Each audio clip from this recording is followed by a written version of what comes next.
You're infamous.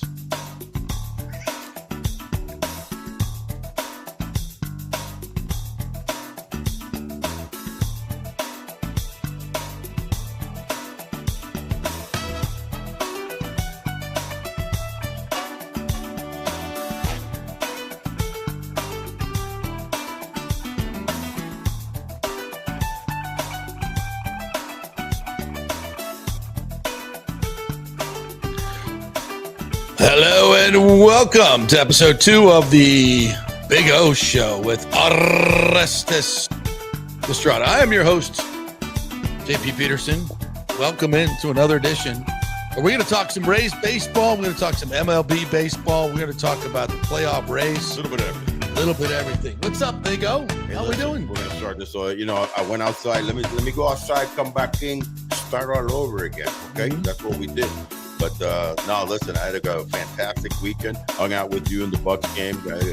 Cheers to the Bucks. What a great win, playing basically a ski game to win on the road against the division rival. That they did. They were the one high-level pro team in Tampa Bay that did well this weekend because the Rays did not. Oh, my. That was a no bueno. No bueno. Only 4 runs over the weekend after that Thursday win. So bottom line is that one of those two teams were going to come out with, smelling pretty good to try to catch the Seattle Mariners. Obviously, there's a couple other teams involved in this. When you look at it, JP, 19 games left, 4.5 games out, reminiscent of, dare I say, 2011. Dare you say 2011? Listen, you can't not think about that. They were 19 games left and they were out 5.5 and they made that huge jump. A little different scenario, more teams involved now in order to get the extra spots. They really were just chasing mostly the Boston Red Sox then, but this weekend, and I can't, I like to move forward as a former hitter, former player. I learned early on, especially in baseball as a hitter, that you just crumple it up and you move on, and you have to. But us kind of digesting this a little bit, one of the things that kind of stood out for me this weekend was a surprising, and it's been really a problem for the Rays, if you think about it, is on the good side, they lead the world. They lead the MLB in stolen bases. But on the flip side, they're also in the top and getting thrown out in the bases, and 2 egregious decisions. Tied for second in the league in outs on the bases, leading the league in outs at home plate with 24. Outs at home plate. Oh, what are we doing? Oh, by the way, an egregious one on Saturday with Jake Magnum trying to steal home with the young kid Carson Williams on the scenario. Bottom of the 7th, you're playing at home. So any little flick of the bat in that stadium is a 2-run bomb for either team. But the Rays have done a good job. They kind of rebounded after an early struggles at Steinbrenner Field. They've really played well there. But all of a sudden, you're trying to steal home plate, albeit a lefty, and no doubt he's got 29 or 30 stolen bases. But that's just, it's uncalled for. You know what I mean? So seems a little risky. Seems super risky. Okay. And so that was one. And in the same game, unbelievably, in the following inning, bottom of the 8th, you've got Yandy who's on first base. You have Brandon Lau on, another guy that can just flick it. Definitely a guy that could flick it to right field. And you pop 2. If not, he's a slugger, JP. He's a guy that hits gappers or home runs. And Yandy only has 3 stolen bases. All of a sudden, with 2 strikes, 2 outs, he sends them to steal, gets thrown out, inning over. Not even like let's extend the inning and maybe still have a chance for Brandon Lau. Inning over. They end up losing 3-2. Pete Fairbanks, unfortunately, gives it up again here. And has been going through a little bit of a slide. So that was a little bit surprising as far as like the decisions by manager Kevin Cash, because there's no way that Yandy has a green light. There's no way that I hope not. The kid Magnum has a green light at third base. It's just everybody calls him Magnum. Yeah, it's Mangum. Mangum, yeah. It's M-A-N-G-U. Everybody calls him Magnum. Yeah. You can't help. You just can't help it. But the bottom line is that these are the type of decisions that kind of come back to haunt you when you're trying to. Has Cash had a bad year? I mean, managers can have a bad year. Just sometimes your gut feeling, if you're going with your gut, it just doesn't work out. And I feel like between pitching changes, a lot of uber aggressiveness on the bases. Christopher Morel in the cleanup spot.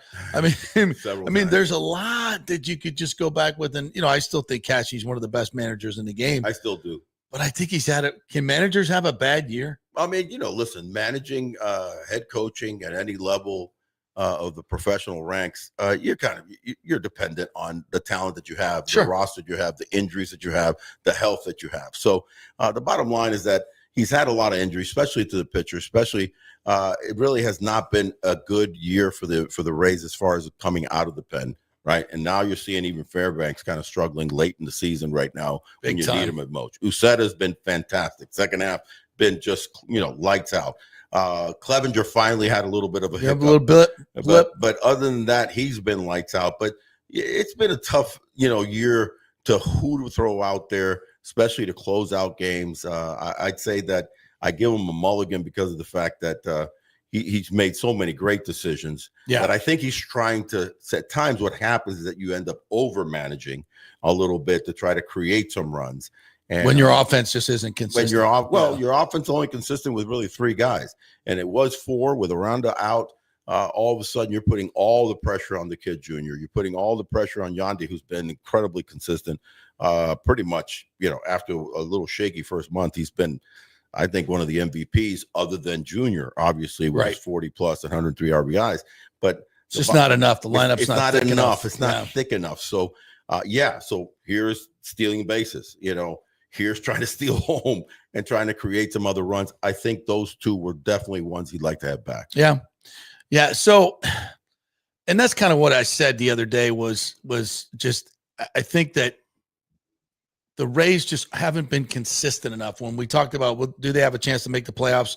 They had won 7 in a row. And I just said, I don't see them being consistent enough that they play another 23 games of 700 baseball. Well, that's what you need to do. Which they needed to do. And that's why I thought they weren't going to make it. But so we sit now 4.5 games out with 19 to go. Yeah. And you've got basically teams that you got to climb over in Cleveland. You just had them. And you let them go. You got KC. You let them off the hook. 100%. You have KC. You got Texas. You have Seattle. You're not playing those guys anymore. So you can't really climb over them by playing them one-on-one. Where you're playing one-on-one, you got to do it. Thankfully, they are playing the Toronto Blue Jays, who they've spanked and owned for numerous years now. It goes back a decade how well they've owned the Toronto Blue Jays, and this year is no different. They're leading the series this year 5-1. They've got the seven more times. What I do like is that they're in Chicago starting tonight, and they've got a lot of day games, but nevertheless, 6 games. 4 of the games are day games. 6 games where they don't have to leave their hotel room. So they're in Chicago for the week. Chicago for the week. They got to take care of business against the White Sox, which they should. They have to. In fact, they got to look, just to go for the throat and try to get a sweep of Chicago. Then you've got the dangerous Chicago Cubs that are scratching and clawing themselves. And the White Sox have owned us. They have. Strangely enough. Those are the teams that have kind of been, a little bit of a monkey on their backs have been the White Sox. Have been a lot of the Central League teams, believe it or not. Yeah. And also, you think about it, Cleveland just ousted out of the playoffs just a few years ago. So they've had trouble with the team. Then after that, you've got Toronto for 3. You've got Boston for 3, Baltimore for 3, and then you finish off again with Toronto at the end. So listen, this is going to be a tough task. They don't have one of the easier schedules to climb through. When you look at Yanks in Boston, they've got to duel it out too, because they've got this weekend series that's going to be big. What could end up happening, which would be interesting, would be that the Rays could end up playing kind of the spoiler to the Jays, because they play them so 7 well. times. So we're not going to help out the freaking Yankees. Well, it's all, everybody to themselves, because really when you get to the Yankees, and they've got the Yankees have, I believe, let's see here. They've got this weekend series with the Red Sox. The Red Sox.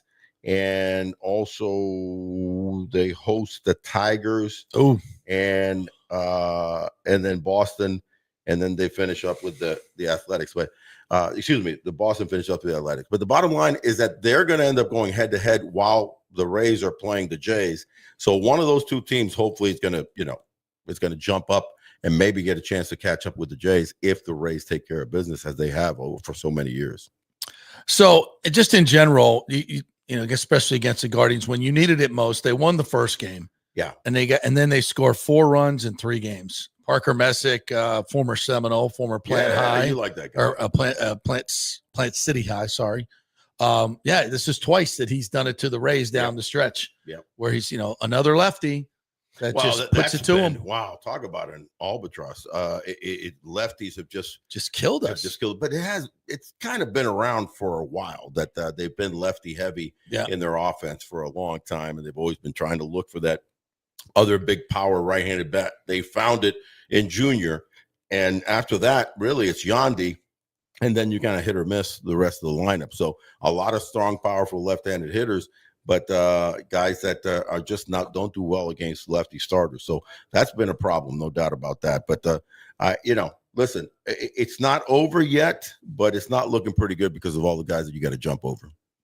All right, you guys can comment on the show. We're going live here on the Big O show. So we've got some commenters in here that we will get to, but you guys can do that.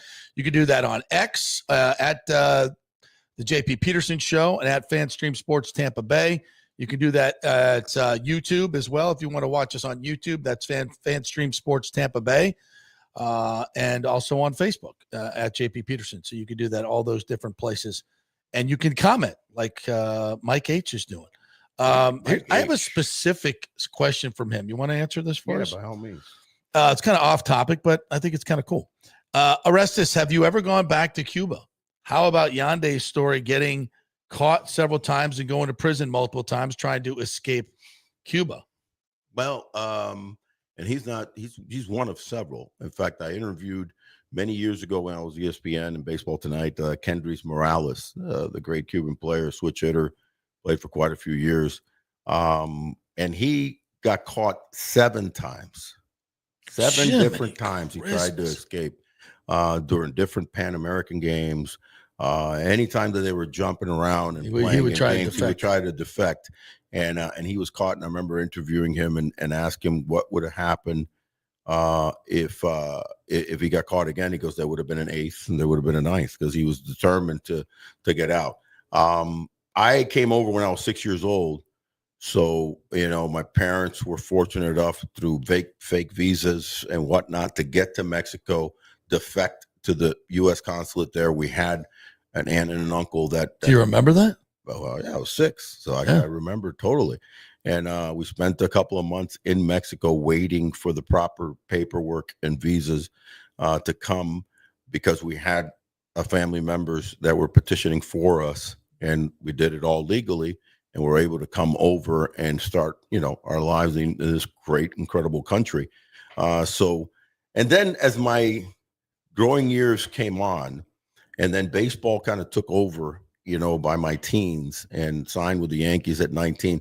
My mom was definitely afraid of me ever going back to Cuba for anything, for a visit, to play in some sort of all-star tournament or anything like that.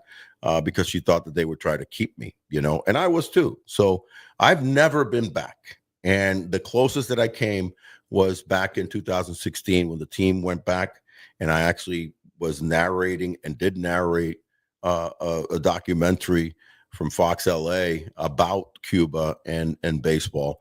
And they wanted me to go back. But interestingly enough, I had done the WBC a few years before. I did for ESPN in 2006, 2009, was working with Gary Thorne and Oral Hershiser in Puerto Rico in a 3-man booth, Cuba against Dominican Republic. And Gary Thorne asked me if I had never came to the United States, would I try to escape? And I said, yeah, just like Kendrys, just like Yandy. Absolutely. Well, you fast forward, this was 2009. You fast forward in 2016, 7 people in our production crew, all coming from LA. We were going to go to Cuba and film some. We were filming a lot in Miami. And the day before to leave, I was weird about going, but I had agreed to go. Right. Back to Cuba. Back to Cuba for the first time. And we got the call come in, and they were not allowing only my visa. And we ended up finding out it was because of the comments I made in 2009 on a World Baseball Classic game on ESPN that I had said that. So they just wanted to slap my wrist and a little bit, and that's how that regime is. And so my feelings for Yandy is that God bless him. I'm glad he was able to get out. 3 times. Yeah, fell into the water. Yeah, got to get his mom. Yeah, no, this is an incredible crazy. story. I mean, it goes all the way back to Rolando Arroyo. The first Cuban defector that the Tampa Bay ever had. Yeah, wonderful guy. Still lives here. One of our first starting pitchers. Great pitcher. Yeah. And he had quite the story. And Maya, his wife, getting out. So I feel for all those guys because a country this close to our country, it should have been figured out already. I know, but it's just ridiculous. And I happened to be one of the broadcasters that was privileged enough to go down there. In fact, from what I understand, our first words on the Rays broadcast were the first free expression words that were ever uttered on broadcast television, because up until that point, they were all controlled. Everything. If you were a newscaster, you had a team of Cuban officials that would travel with you and stand over you while you're doing stand-ups and doing anything. Yeah. And they monitored everything. They told us they weren't going to do that. They did not have anybody in the booth.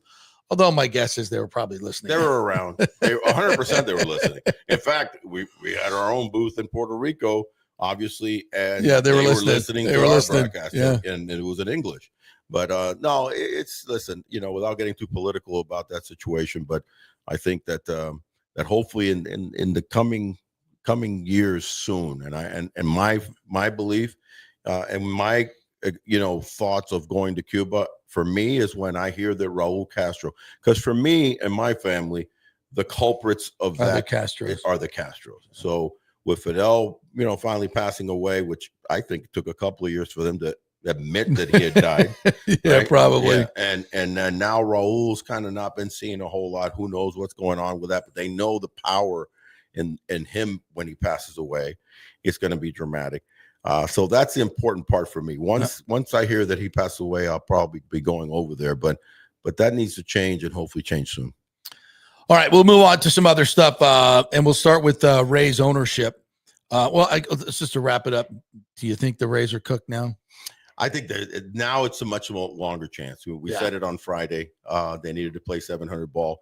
They went over the weekend and played 250 ball. That ain't working. Those numbers don't work. Now you're needing sweeps, and you're needing to go on a run. Can they go on a run? Yes, this team is capable of going on runs. They're so quirky. They're hot and cold. They're so hot and so cold. Inconsistent.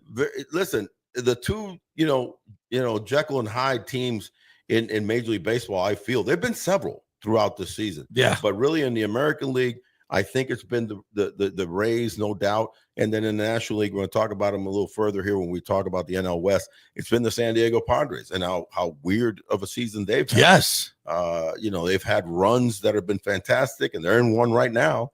And then they've had runs that have just been atrocious. So you shouldn't win playing like that. But if you get hot in the last, umpteen games that are left, 19, and they're going to have to end up going 15-4, that's a lot to ask. Yeah, I don't think it's happening. All right, there's been some other news about the Rays and their ownership. In fact, Mike H. asked, so Dr. Rick Workman, the dental guy from Orlando and the Dreamers, is now with Zalupski's group. Hello. Do you know if Morgan & Morgan is coming over as well? Could be. I don't think so, but you never know. Yeah. And we talked about this when we broke the story back in February about this new group. One of the things I was told is Major League Baseball likes to kind of cherry pick different investors from different groups. Sure. And Workman obviously has been the anchor investor for Orlando. And this came out in a athletic piece by Evan Drellich and Ken Rosenthal. So it comes basically from Major League Baseball. So Workman has now been put in this group. And people are saying, oh, this means that the Rays are moving to Orlando. No, that's not how I read it at all. How I read this is Major League Baseball wanted another big money owner who wanted to get into baseball. Sure. And they basically said, listen, you're not getting a team in Orlando unless Tampa screws it up. So would you like to join this group? And if this group can't get it done in Tampa, then the next move is Orlando. So, and I think, that's what Ken Hagan has said. Orlando is a threat, but it's Tampa's to lose. So I think Workman, this is how I read it, Workman being the anchor investor in Orlando, it's like, okay, Major League Baseball said, we love you, got lots of money. Right. How about you become part of this group? And if we can't get it done here, you'll be the lead investor in Orlando. Yeah, he seemed, listen, from the beginning, that seems like he seemed like he was a vetted guy already from the MLB side. Yes. So there's no reason to not have talked to him for the last several weeks and months. I think the Jacksonville group was looking to finalize the equity cap. I know that. We are reporting it here on the O Show that they needed to firsthand knowledge. Yeah, they needed to close out that cap properly. So they went out and found not only that, but they were creative enough to then offer to give a 10% stake to Stu Sternberg. Yeah, a stake that hopefully will end up, and I say this hopefully because I think I'm going to ask you, longtime Tampa Bay guy, just like myself, when you see the team get sold, your mindset is, okay, the ownership is gone, done, and there's no remnants to some degree. By the way, sans the baseball operations side, because I don't think a whole lot should be changed on the baseball ops side. I mean, Eric Neander and Cash. Re-sign Eric Neander. And that's what this group wants to do. In 2 seconds. They've told me that. And keep all of that in line. They've done a phenomenal top 5 in baseball type of job. In fact, I think top 3. But the other side that has been the one that has not fulfilled as well as expected in the community, allocating for monies for the baseball operations side to get better. That's the one that has fallen short. So you would think, okay, so ownership is leaving. There's no remnants of ownership, but there is. So there was obviously a situation where Workman came in and brought his hundreds of millions of dollars, whatever the number is, but then another $170 million was off the books because you're keeping Sternberg in there for 10%. I definitely welcome your thoughts on that. Well, first of all, for those who are worried that Stu's now is still going to be running it, no, he is a minority partner. Not at 10%. Yeah, that's not the way it goes. There's a control person, and that person is Zalewski. He's the control person. He will be making, quote, all the decisions. How they divvy up their decisions within that ownership group is up to them. There's no set thing, but the person that speaks for the organization is going to be Zalewski. So he's the control person. Now, I understand Ken Babby, who also owns the Jumbo Shrimp in Jacksonville and the Akron team, right? Who's a genius marketer, by the way, knows how to get people in the park, does all those minor league things. That's something that the Rays desperately need and have done a very poor job of. So I believe he's going to be the point person in terms of marketing and maybe even stadium. He already lives here in Tampa. So I don't think Stu is not going to have any decision-making parts of this. He's not going to be able to say, I want to do a St. Pete deal or no. He has no say. He just has a 10% stake. And when they get the stadium deal, that 10% stake will go up in money because, it'll improve the value of the valuation of the team. And from what I understand, eventually he will sell out of his position. So if you're worried about him making any decisions, it's not going to happen. Matt Silverman reportedly is going to be kept over. I don't know for how long. I've seen reports that he will be phased out as well. Maybe as kind of a transition guy. I am a little worried because I've heard from so many fans that they want nothing to do with Stu Sternberg. Right. And they want to support this team, but I don't know if they're going to want to support this team if he still owns 10% of it. I would say that's kind of petty. I think that's petty. I mean, the reality is it's going to be reported. It's going to be, bitched about and people are going to be upset. But the big picture of the thing is going to be you can't put a gun to the new owner's head to do a myriad of things right year one or by spring training, we would have signed, it's a transition. Cal Tucker in a free agency deal because he's going to be a free agent. And I love Cal Tucker. And he's a Tampa guy who just bought a house or built a house in South Tampa. That's not going to happen. You're not going to have Cal Tucker and Schwarber hitting 3-4. No. You know what I mean? Sorry. Both free agents. Even though Jason Romano is the agent, he can make that happen. I don't think we have that much money here. That'd be like $1 billion. Yeah, and nor do I think it would be necessarily a smart move. But I would love to see it. It ain't my money. I'm being facetious. I mean, the bottom line is that you're going to make some moves. You're going to do some things, but the jury is going to be out more so in a year or two. It's all about stadium. It's about the stadium. And that's where the revenue is really going to come in to be able to do some dramatic jumps.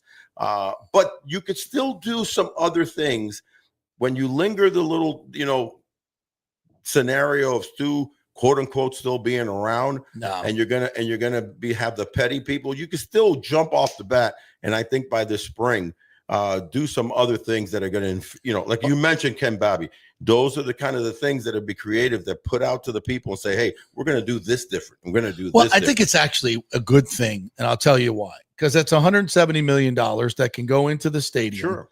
That the new ownership group doesn't have to commit to giving to Sternberg. Sure. So that's money that can be freed up to go towards a stadium, can go towards players, payroll. Yeah. So that's all it's a down payment, so to speak, because they're not paying that till later. It's a good thing. When they do pay it later, it'll be because the Rays have appreciated so much and things are going well. Yeah, and they'll buy him out.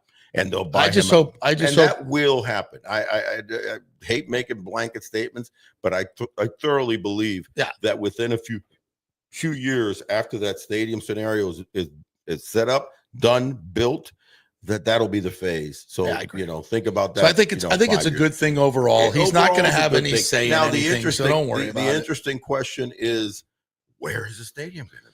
Okay, so that's the next piece. The Times has reported, as we reported, that when Ken came on our show, the JP Peterson show, 2 months ago, a month and a half ago, he said there are some other locales, not Ybor Harbor, not the other Ybor site, not the fairgrounds, but there are some other new ones that this group is now looking at. And even though Ybor Harbor is the leader in the clubhouse, according to Ken, and from what I've heard, that's a deal that has to be worked out with Daryl Shaw, who owns that, which I think can be done. And I know Daryl's been involved in a lot of these discussions. So that's still part of it. But this new HCC plan is something that's gaining steam. So when you look at the footprint, basically it's right across the street from Raymond James Stadium. And remember that the Bucks are planning a mixed-use facility on the stadium grounds there, or right next to it. Right next to it. So that could be something. I mean, if I'm the Bucks and I'm building an entertainment district around it, it's something that I know this group wants to build as well. Sure. So that's something they build in tandem. I don't know, but the actual baseball stadium would then be built across Dale Mabry, right on that HCC site. Yes, which is great because that's easily in, easily out. We see that with Bucks games all the time. Plenty of parking. It's kind of a middle of Tampa, kind of very accessible from North Tampa, very accessible from St. Petersburg, obviously just over the Gandy. Sarasota. I mean, it's a really good spot. Can't forget a lot of fans. Now it doesn't have the Bright Line coming right into it, like that's around downtown. The corner. Yeah, I think Brightline will be set up to connect Orlando to Tampa very soon. Maybe you could do something. You and I were talking about doing the trolley. That extending the trolley to get to. I think down Kennedy, up Dale Mabry. Smart. I'm okay with either of the two scenarios. Obviously, Ybor already is kind of becoming, or will be, kind of a mecca little setup scenario there with what Vinnick is doing, and I like the Ybor Harbor side. I think it's iconic it's on the sexy, water. It's on the water. Yeah. You can do a lot of fun things with it. Now, the HCC site also could be, because you're looking at a visionary scenario. Yeah. Then you kind of build up the whole Dale Mabry. When you think about Tampa, Dale Mabry is the artery of Tampa. Oh yeah, it's the one that connects the whole city and the whole county. Yeah, all the way up. World famous. It's world famous. Strip clubs. Yeah, well, Yeah, I think you're going to buy one or two. Just well, I don't know. I mean, if there's invest in the it, zoning, if it's going to be in that area, there zone plenty. It's zoned for strip clubs, so maybe we can have one. Up the left field line. But here's all. What are we going to call that? We're going to call it the. I'm down with OJP. You're down with OJP. I don't know if Ashley will go for the strip club. JP's. I'm down with OJP. Yeah, you know me. Listen, but the interesting thing about this HCC coming up, this isn't new. Yeah, this isn't new. I was privy to some of the information back in 23 with the deal that looked like it was all, a literal term sheet of 1.85 on the table. That was Dan Doyle's original deal. Dan Doyle and the Morse people from the Villages and a bunch of other people, and it was very well backed and looked like it was going to happen. But obviously, Stu ended up doing a little runaround and taking the St. Pete deal. Yeah. Once he got the votes and he was going to move forward on the gas plant scenario. But that was the spot that they were going to build. Doyle was going to build HCC. The spot was there. It was not, it was not Ybor. It was going to be there. That's what was talked about. And I think that's being resurfaced again. Obviously, it's a county and state kind of property, so a lot of different, they can kick in. Maybe it could get a little more, kicked in from Tallahassee, and it makes it a little more feasible. So because a lot of this thing is about just get it done. $1.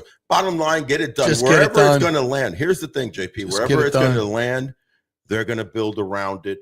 And if it's tied to the Bucks and all the beautiful new things the Bucks are going to do in the coming years, I think you can just blow up that whole area all the way up and down, and it will be a mecca. People know Dale Mabry, and they come to Dale Mabry, and you can make it a true destination.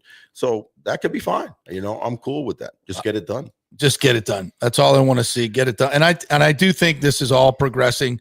The new ownership group is meeting with Major League Baseball next week, right, to get the to get the vote done to transfer to this new ownership group.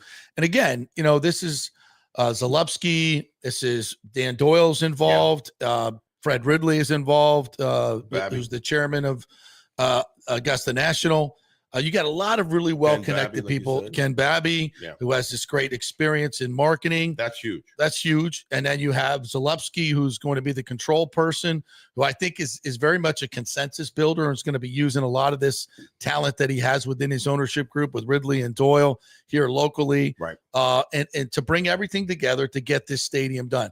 And I think it's a brilliant move by Hagan to have Workman come in as this kind of Orlando representative, because it does put the onus on these Hillsborough County commissioners. And there's going to be a couple of them that are going to be, I don't want to give any money to a billionaire. We shouldn't be doing that. Blah, blah, blah, blah.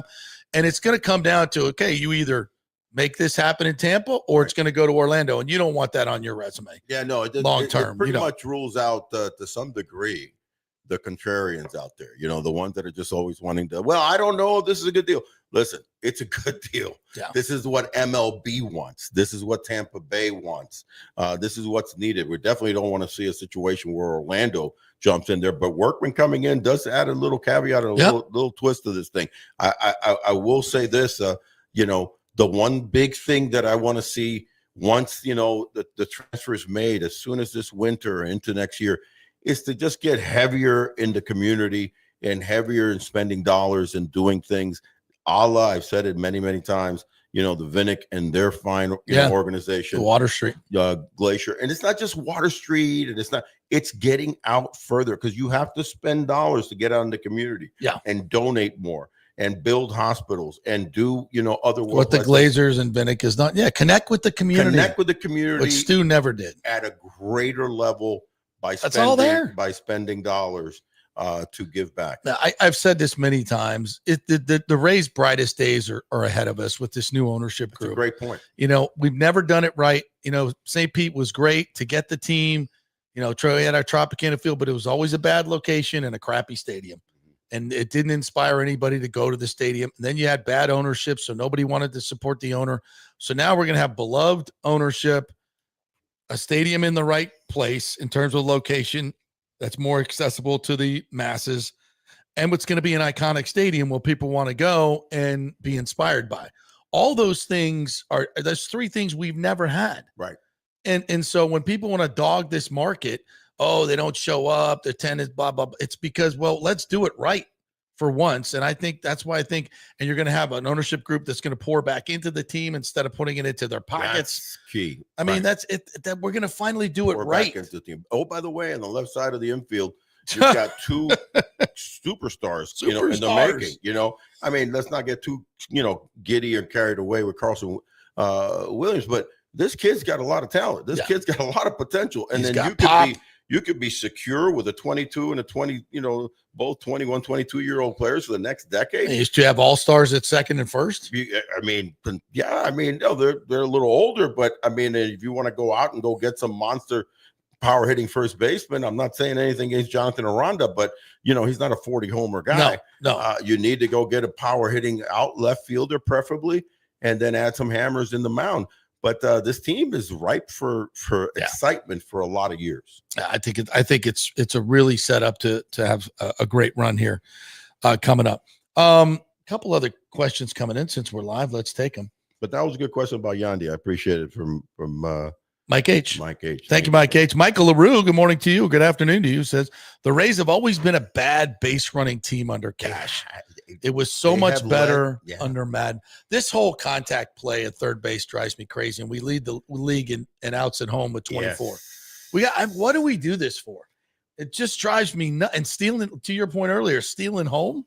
What are we doing? Unnecessary in a one-run game. Yeah, they've gotten thrown out at home quite a bit. Brady Williams at third base has been, rounding them a lot. But it's more that stupid contact. The contact play, it really is. And and then more recently they started using the safety squeeze, which I kind of like. I love that. That was a Madden thing that for years the Rays had gotten away from. But then now they've gotten back to it, and if you use it smartly and timely, it was a phenomenal play. So I don't get it, but yeah, they have led the league in getting thrown out of the bases. Sans, stolen base numerous times, or at least in the top 2 or 3 year in and year out. So I like the aggressiveness. Hey, no doubt. They lead, like I said earlier, they lead the world in stolen bases right now. I think they're coming up close to 180 stolen bases. Nevertheless, there's one thing to be aggressive and fast, and there's another thing to be, over aggressive and kind of stupid. Yeah, agreed. TB Punk Films, welcome. Says seeing the planes going in and out of TIA in the sunset would be cool. Yeah, so the back end home plate, you could have a kind of a glass enclosure from behind, which is what they were going to do in here.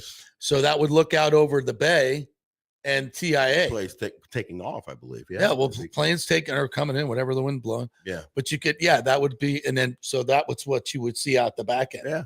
Yeah. And then the front end. I mean, a little controversy as far as like people worried about what do you're taking education away. HCC? Yeah. Oh, no, they'll build another campus build somewhere. Another campus. There's plenty of space that they'll build or add on to the other, campuses that they have. Speaking of Ybor, but they'll build on. It's not going away. I mean, they'll still have the education. So they just did a land swap in Ybor, which is interesting, where the sheriffs in the jail there are going to go away, and HCC is going to get that piece. So maybe that works in. That's interesting. They can build bigger in Ybor City there. Oh, it might be a little tie into that. There we go. Laying the foundation right now. There we go. Yeah, ever the JP with the news. JP with the news. All right, so let's do we want to go into the rest of Major League Baseball? Well, I mean, this might be a good time. Bit. Be a good time to say thank you to our presenting sponsor. Several people to thank. Texas Roadhouse in Wesley Chapel, our favorite steak joint out in Wesley Chapel. They do a great job over there. Orestes and I were there just the other day, and we met the butcher. The guy who they hand cut every steak, so they trim it. We're not talking the wrestler, the butcher. We're talking an actual butcher. The actual butcher. He had his beanie cap on and everything, and his coat. He had the butcher coat on. I love it, dude. So they hand cut the steak. So when you're getting a 16-ounce ribeye, 9 ounces aren't fat. Right. They trim the fat so it's nice and marbled, but it's perfect. And the steaks are fantastic. The prices are reasonable. You're not going to pay $1,000 because you can pay $1,000 for a steak these days. Comfort food at a comfortable price. I love that. And the staff, I didn't know this when we met him over there. His staff has been there a long time. They don't leave. Yeah. Because they do such great business. Years. Yeah. They've been leading the league over there. If you want to compare it to sports in that area and that booming Wesley Chapel area, it's right off of. They were one of the Highway first. 56. Yeah, and they remain doing great business. Yeah, Tyler Hamilton. You ever get over there, just ask for Tyler, and he'll take care of you. But can't say enough about them and joining us over here at the Big O Show and Fan Stream. So right off of 75 there, Texas Roadhouse, just make a right if you're coming from Tampa, and it's a beautiful restaurant. Can't miss it. Great staff, great food. So check it out. Tell them the Big O and JP sent you. 100%. Also, Genesis of Tampa. Love them. Gotta have a Genesis of Tampa. Gotta go check it out. The brand new on Barriston, Nebraska.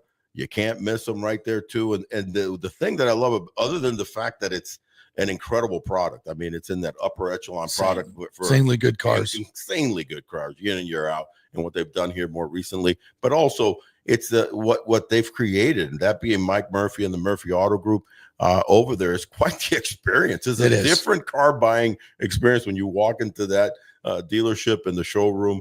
And they have their valet service. They have the valet service, but they've added kind of like a little bit of a Korean Zen feel to it. Yeah. And the garden and, it's just very unique. And the bottom line is the product good? Are the pricing good? Yes. So, and also the service, as far as, like you said, they'll if you have service on your car, and by the way, you'll get 4 years maintenance free on the Genesis, and they'll come pick up your car for you. Sure. Bring you a loaner.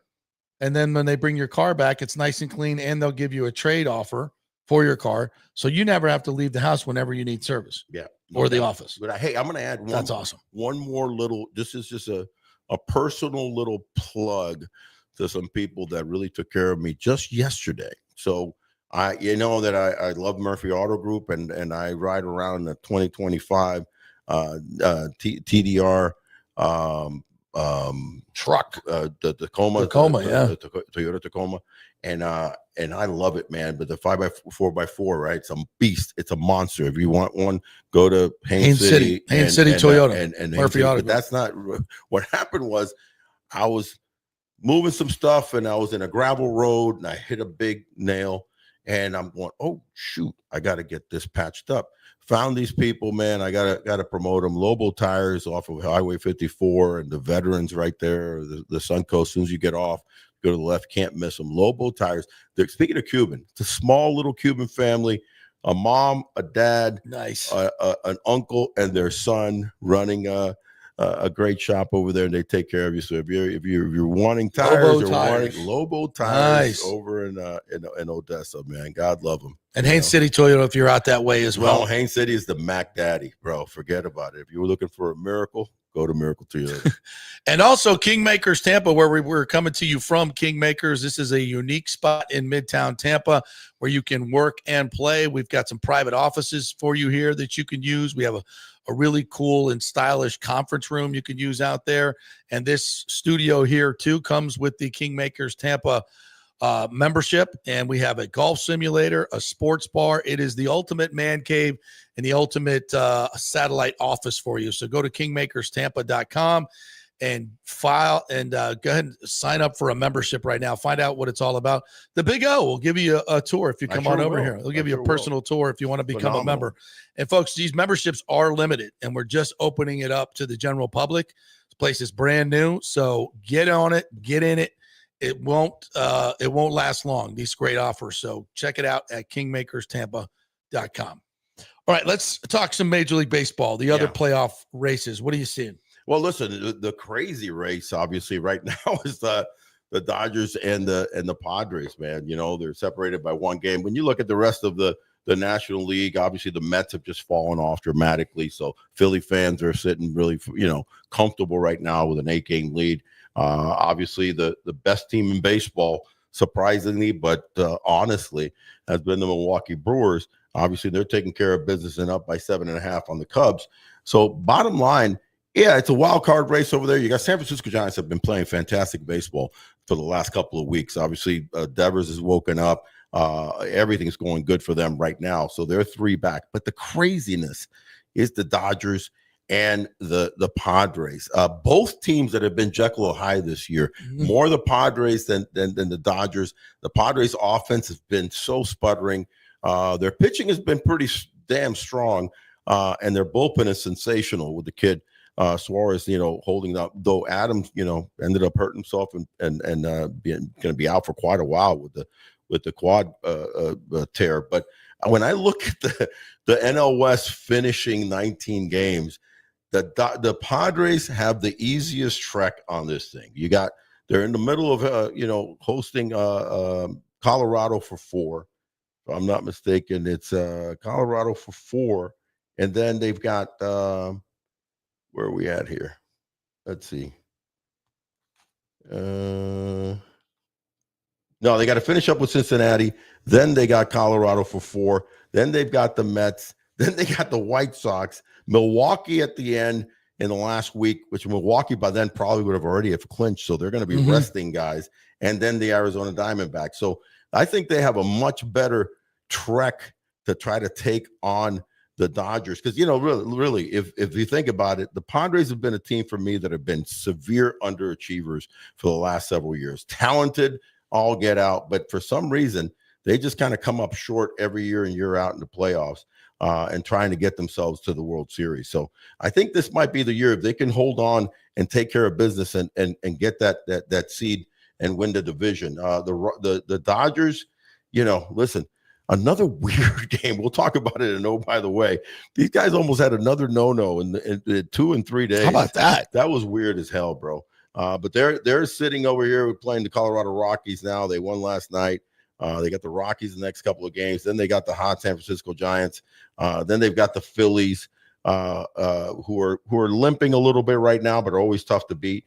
Then they get Frisco again for 4, and that's going to be huge. They're going to be scratching and clawing to see if they can climb up into that wild card race. So it's not going to be an easy scenario for the Dodgers. Then they get Arizona, and then they finish with Seattle. And Seattle will probably be, they're in the also clawing to hold on to the thing. So I look at the Dodgers with all their injuries. The one good thing about the Dodgers right now, it seems like they're getting all their pitching back.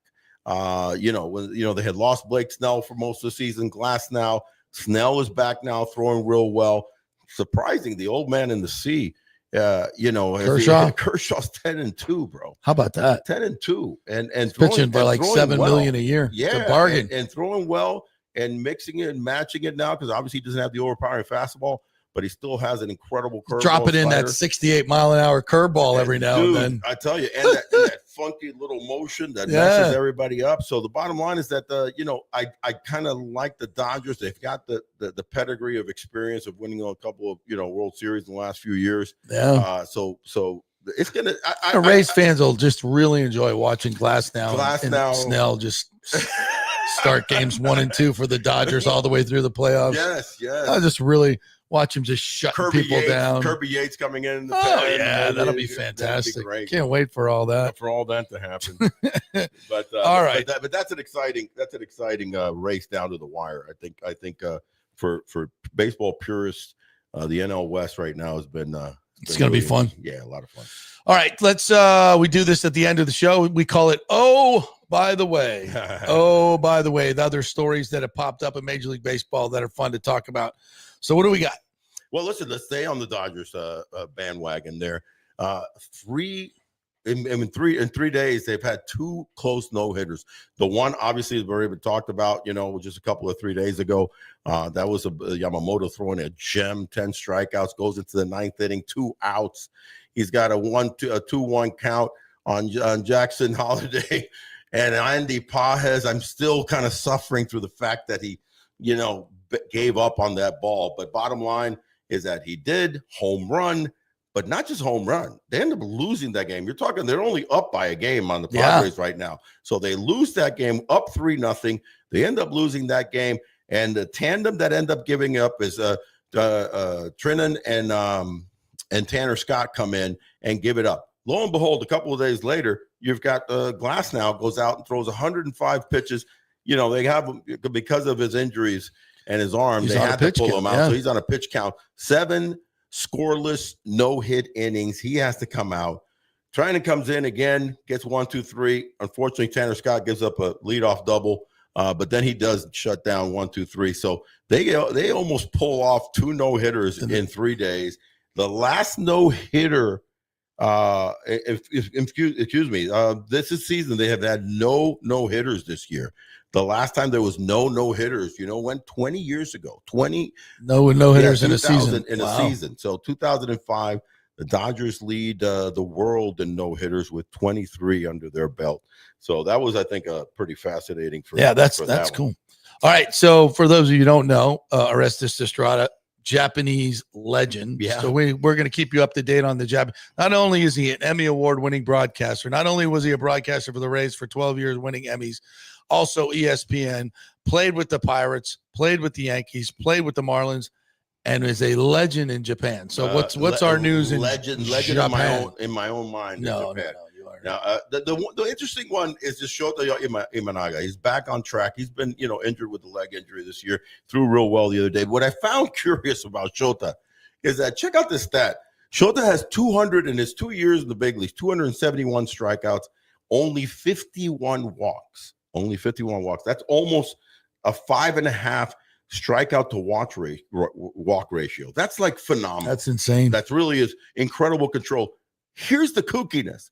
He's given up 50 home runs in his career. So he almost has more home runs given up than walks. In fact, this year he is at 23 home runs given up and 23 walks. I can't remember the last guy that's given up more home runs than walks. I mean, I tell you what is phenomenal. And then he's a guy that you're going to keep an eye on. Once expectedly the Cubs, unless they completely fold the last 18, 19 games, he's going to be a key catalyst in the playoffs for them. So keep an eye on that. Then the other thing that definitely want to talk about, obviously, is the Raleigh Watch. The Raleigh Watch, Cal Raleigh. What a season he's having. One more home run to pass. He's tied Javi Lopez now with 42 home runs as a catcher in the game. So don't get confused with the Sal Perez scenario, which he passed him already with 49 home runs. He's got 53 home runs. 42 of those has been as a catcher in the game. He hit one this weekend. He was a DH. So once he sees that one other one, that'll break that record. One more home run, and he ties Mickey Mantle for most home runs, switch hitter, 54. That's phenomenal. 3 more, and he ties Junior for 56 for most ever in the Mariners. And then the long shot of them all, 9 more home runs, and he'll tie the great Aaron Judge for American League home run in the season, 62. So pretty phenomenal right there. And hats off to this guy. Hands down, as much as I think, Judge is the premier hitter in the American League, he is the MVP of the American League, because you can't do that and also be catching 130 games, 140 games. That's incredible. It really is. All right. Before we go, this was breaking news today. Wander Franco actually we thought he was arrested live on Instagram, but actually his family sent the cops to his house basically as a mental health. It's kind of like a Baker acting situation. It's a quasi Baker acting thing. So they wanted him to go get him. They're worried about his mental health. He had reported over the weekend that he had $1 million pesos stolen from him out of a hotel room. He's obviously been arrested on gun charges. That has been dropped. But I mean, we talked of guns.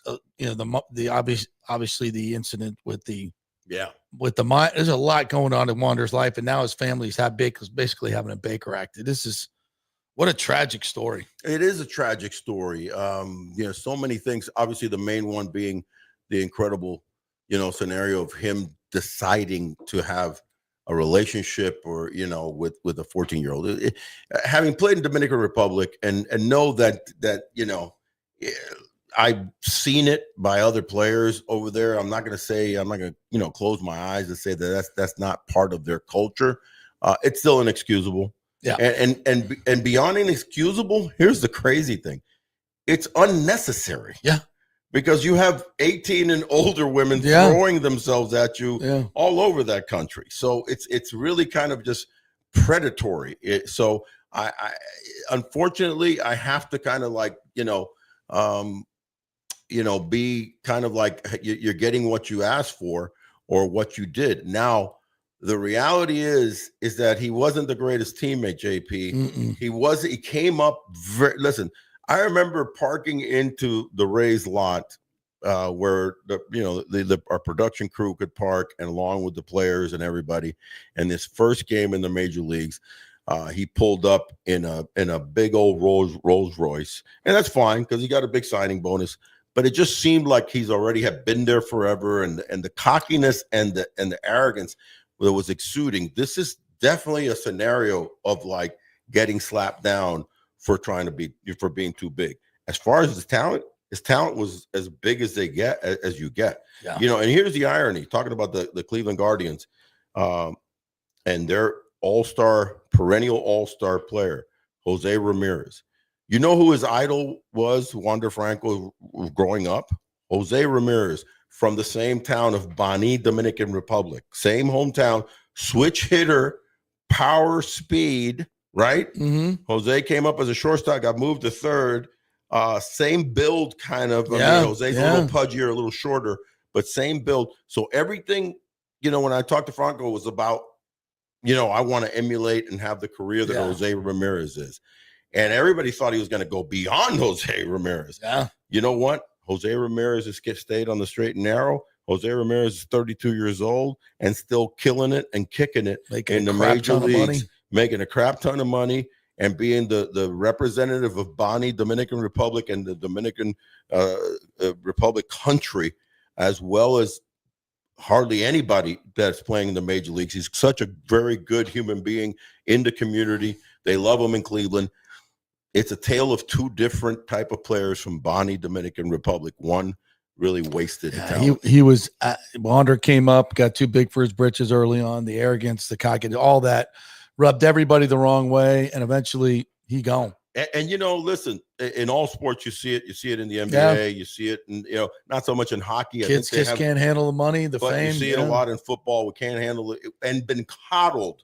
Yeah. The catch is the coddling from 13, 14, 15, 16, 17 into college, into the NFL, into professional baseball. Get everything you want. Nobody tells you no. And nobody tells you no. Now ends up your parents, instead of been telling you no, now they're telling cops to go pick get you up. Yeah. It's a sad thing. All right. That'll do it for this Big O show. That is what we call Oh, by the way. Remember, we'll be doing two of these Tuesdays and Fridays. We may have to reschedule for Thursday because I won't be here Friday, partner. Yeah, I'm going to Chicago. Hello. So you're going to Chicago Cubs. Be on the lookout for our next episode. Please like and subscribe to the Big O show so we can get those numbers up and smash that like button for us. And again, thanks to Texas Roadhouse, Wesley Chapel, the Morgan Auto Group. Murphy Auto Group. My bad.